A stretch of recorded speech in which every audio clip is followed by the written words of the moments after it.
اما بعد اعوذ باللہ من الشیطان الرجیم بسم اللہ الرحمن الرحیم ان اللہ و ملائکتہ یصلون علی النبی یا ایھا الذین آمنوا یصلوا علیہ وسلموا تسلیما. ڈیئر اسٹوڈنٹس، ریسپیکٹڈ ٹیچرز، آج سب سے پہلے تو میں مبارکباد پیش کرتا ہوں آپ تمام طلباء کو اور تمام اساتذہ کو اور پورے اہل اسلام کو، مسلمانوں کو، کہ آج سے اس دن کا آغاز ہوا ہے جس کو ہم نے سیلیبریٹ کرنا ہے. اور کیسے کرنا ہے؟ میں نے وہ جو پڑھا ہے نا آپ کے سامنے، ان اللہ و ملائکہ، تو درود پڑھنا ہے زیادہ سے زیادہ بکثرت. تو اسی لیے آگے شروع کرنے سے پہلے سبھی آپ جتنے بھی اس وقت حاضرین ہیں ایک دفعہ درود پڑھیں نبی پاک صلی اللہ علیہ وسلم کی ذات پہ.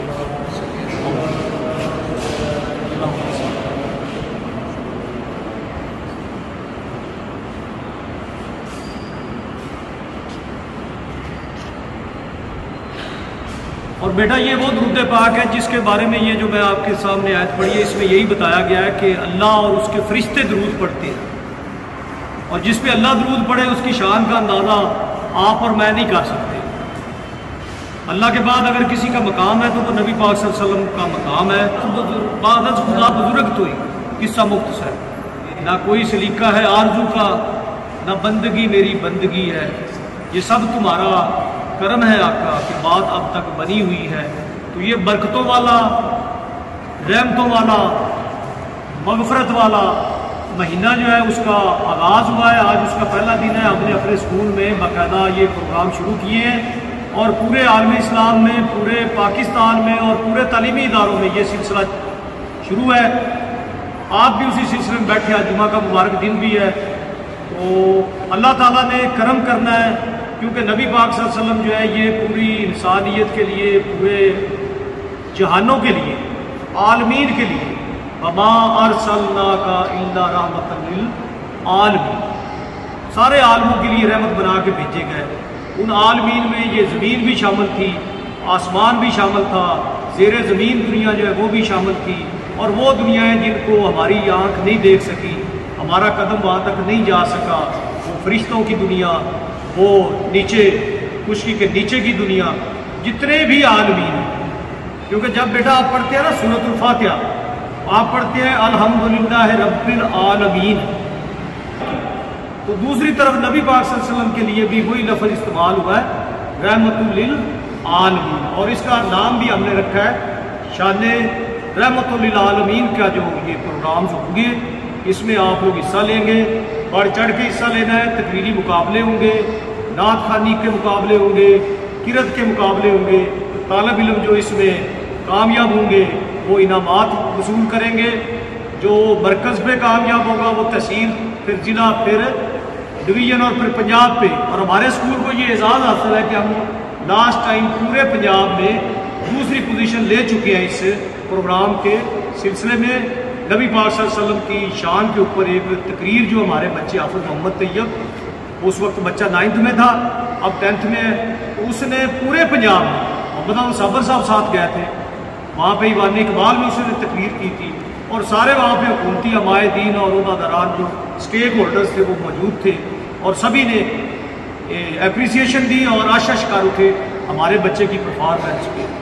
اور پھر یہ ہوا کہ وزیر اعلیٰ پنجاب جو تھے انہوں نے اپنے دستے مبارک سے نبی پاک صلی اللہ علیہ وسلم کی تعریف کرنے والے اس بچے کو ایک سند دی اور 75,000 روپے کا ایک چیک دیا، جو کہ وہ بچہ وصول کر چکا ہے. دوسری پوزیشن تھی اس کی. تو اب بھی ہم چاہتے ہیں کہ اسی طرح سے یہ سلسلہ ہم جوش و خروش کے ساتھ، خوشو و خضوع کے ساتھ، ایمانی غیرت اور حمیت کے ساتھ اس کو ایسے شروع رکھیں، جاری رکھیں کہ آسمانوں پہ ہمارا اللہ خوش ہو جائے، زمین پہ برکتوں کا نزول جو شروع ہو چکا ہے رات سے وہ سلسلہ ہو جائے. اور اس کا آغاز یوں ہے کہ کرونا جو ہے دیکھ لیں آج ہم سب ایزی فیل کر رہے ہیں.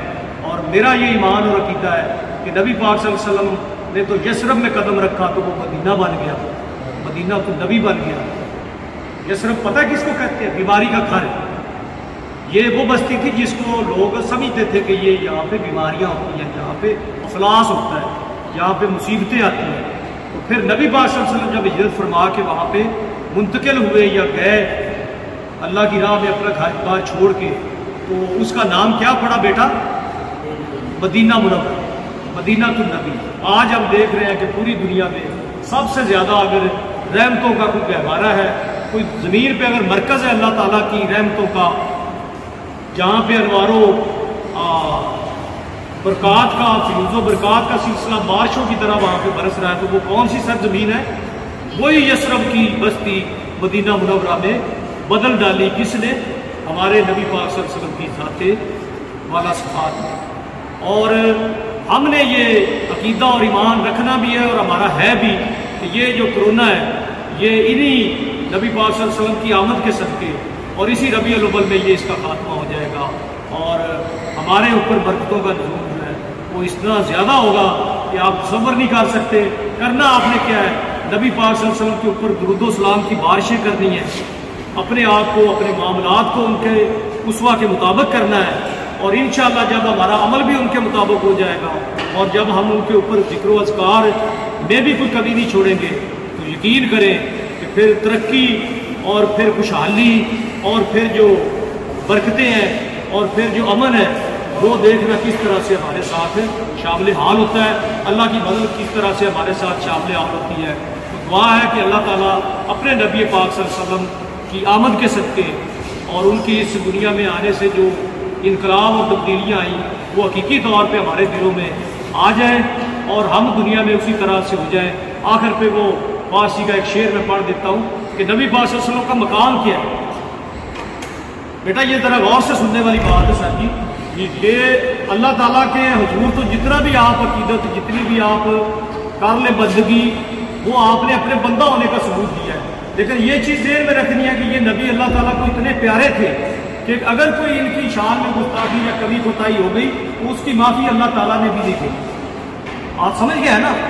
تو اسی وجہ سے کہا گیا کہ یا ایھا الذین آمنوا لا ترفعوا اصواتکم فوق صوت النبی، اے ایمان والو اپنی آوازیں نبی کی آواز سے اوپر نہ کرنا، اونچی نہ کرنا۔ یہ کون کہہ رہا ہے؟ اللہ تعالیٰ۔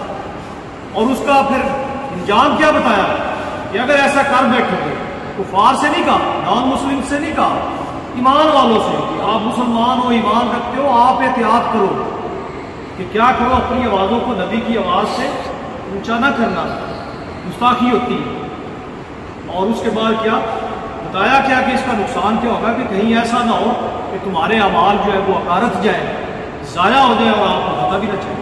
آپ قیامت کے دن جاؤ کہ ہمارا نامہ اعمال ملے گا تو اس میں نیکیاں ہوں گی، وہاں پہ صفحہ خالی ملے گی اور آپ کے حصے میں کوئی نیکی نہ ہو۔ اس کا مطلب کیا ہے کہ آپ کی نیکیاں تو بدستور تھیں، لیکن آپ کوئی ایسا عمل کر بیٹھے دانستہ یا نادانستہ جو نبی پاک صلی اللہ علیہ وسلم کی شان کے خلاف تھا، جو گستاخی میں آتا تھا، جو اس میں بلند آواز والا جیسے بتایا ایسا کوئی جیسچر تھا، تو آپ کی وہ ساری نیکیاں، آپ کی وہ ساری محنت، آپ کی وہ ساری نمازیں، سارے روزے اور حج جیسی باتیں وہ ساری ضائع چلی جائیں۔ تو یہ شرط ہے۔ فارسی کا وہ شاعر کیا کہتا ہے؟ حضور نبی پاک صلی اللہ علیہ وسلم کی ذات میں پیش ہوتے ہوئے کیا اس کا کیفیت کیا ہوتی ہے کہ ادب کا حیث زیر آسماں عرش نازک تر، ادب کا حیث زیر آسماں از عرش نازک تر، نفس گم کردہ می آئے جنید و باجدید۔ بیٹا جنید اور باجدید اپنے وقت کے ولی تھے، کہتے ہیں کہ جب نبی پاک صلی اللہ علیہ وسلم کی ان کی بارگاہ میں جب پیش ہوتی ہے تو وہ اپنی سانس روک لیتی ہے کہ کہیں گستاخی میں نہ شمار ہو جائے، نفس گم کردہ می آئے جنید و باجدید۔ بیٹا اللہ تعالیٰ ہمیں نبی پاک صلی اللہ علیہ وسلم کی عقیدت محبت بھی نصیب فرمایا اور ان کے اسوات میں عمل کرنے کی بھی توفیق دے۔